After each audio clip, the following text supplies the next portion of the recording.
Hi, I'm Paul Klein. Welcome to my workshop.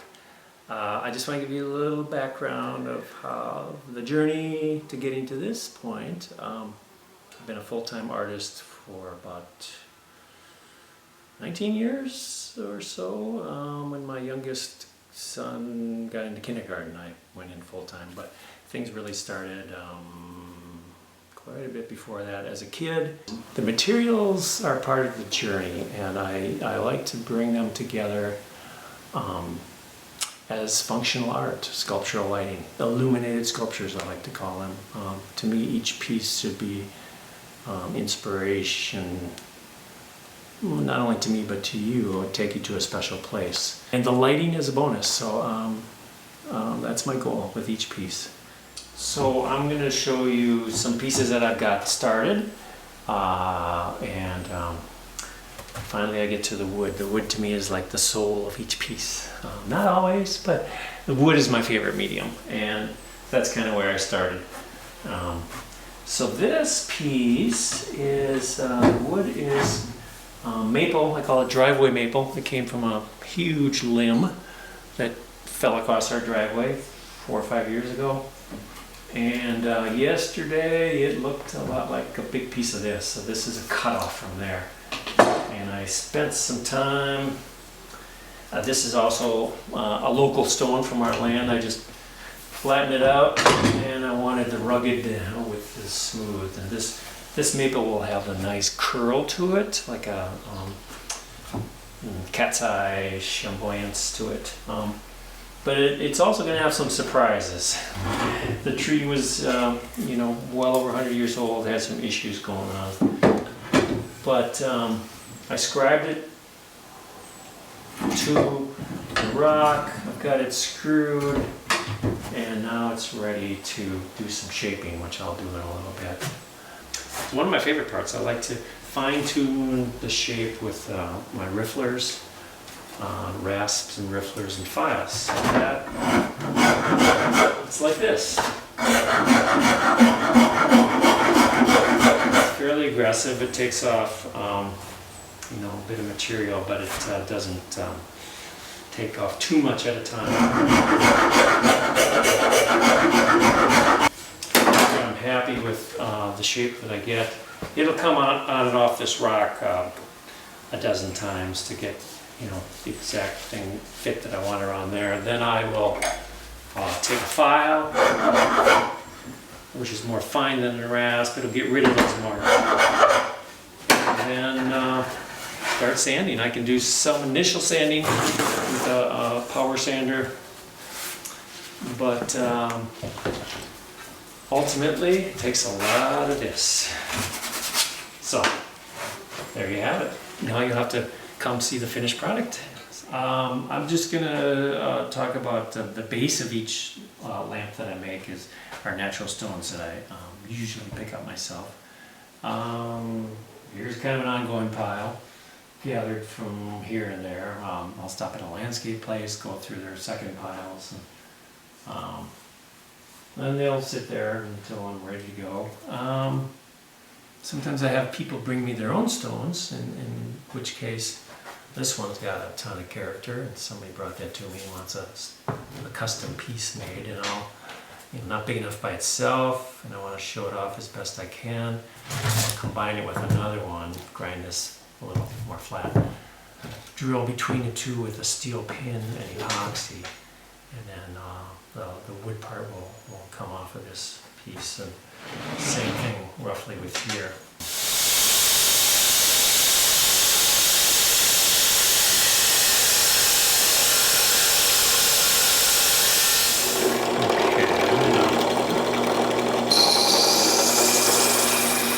Drilling this stone slowly with water. But you can see what's happening. I'm drilling through with my diamond core saw, and after 10 minutes or so it will go all the way through like this stone, and I'll end up with a little plug that comes out, and I'll have a nice little stone with a hole in it that I'm gonna use as one of my little cairns. I like to put these on the top of a wood piece, kind of a transition. Copper might come up a little higher before the shade starts. So I'm going to talk about making paper. I make all my own paper. The basic material I use is mulberry bark called kozo, and it's been around for a long time. It's been used by humans for at least 3,000 years. Going back to Southeast Asia, where the paper making first started. It's pretty user friendly. That's what I liked about it. So I'll buy the bark like this already harvested.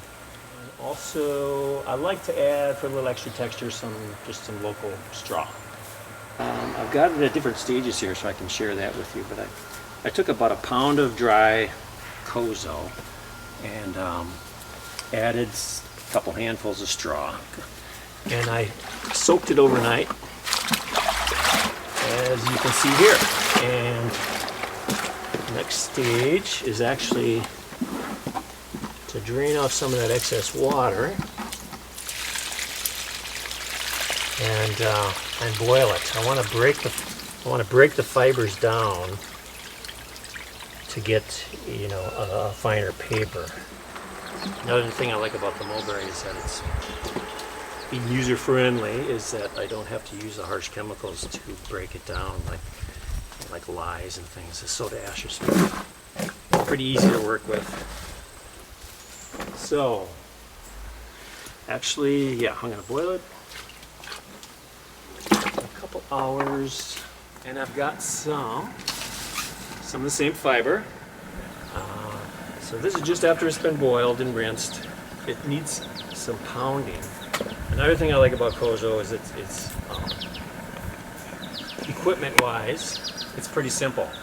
These are just chunks of locust wood that I fashioned into mallets. So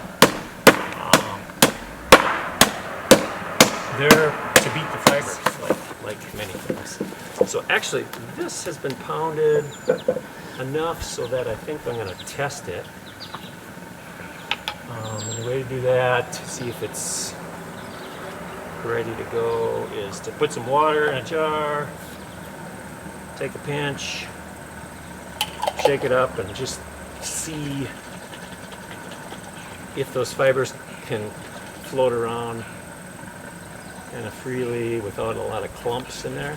So I'm ready to go to the next step, and that is I'm going to add some water to this. I'm going to add some retention agents. It helps pigments bond to the fibers. Stir that in. Okay, so I'm ready to add pigment to the fiber that I have all processed, and I'm going to stock up on my gold tones, I call it. So I'm pouring my Aardvark Color Fast Yellow in here. I'm going to mix it in. It's looking pretty good. Nice and viscous. And I'm going to put my frame. It's got a special mesh there. Traps the fiber, lets the water come through, much like they'd have in a big old paper mill. And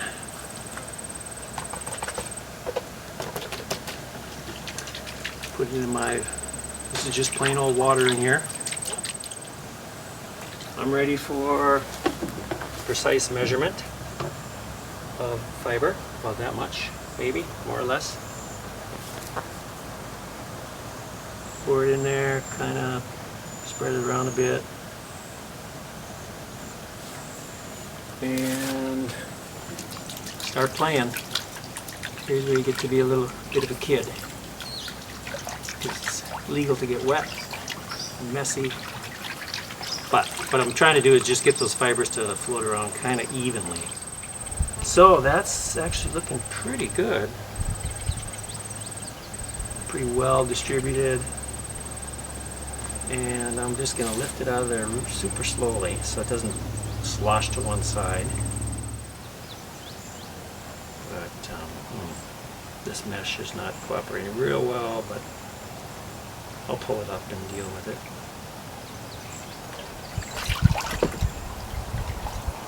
So I've got some kind of bare spots that where it's sloshed to one side. Okay, so I had a few thin areas of fiber that I don't want anybody to look through and see a bare light bulb, so I want to fill those in with a little watered down fiber. This is some fiber that I had in the freezer left over from last fall, and it was ready to go, pigment included. So I thawed it out, and I yesterday put the frame in the water and spread it out and let it dry. So it's actually ready to come out of there. For me, this is one of the more exciting moments. I'll start in a corner where, in case I get a tear, it would be along the seam, and that would be okay because when I put the shade together, it would be hidden in the back. I make the frames 3 different sizes for each of the shades I make. So pull this out gently. It's pretty strong. It's a little tender because it's thin, but all those fibers are interlocking. There's no glue in the paper, but I'll just gently pull it out, and it's coming along. Should be good. It's one of my favorite parts, pulling this out to get a good look at it.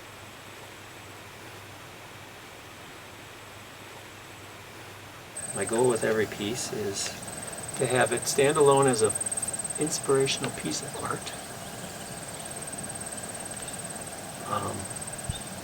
And the lighting is a bonus.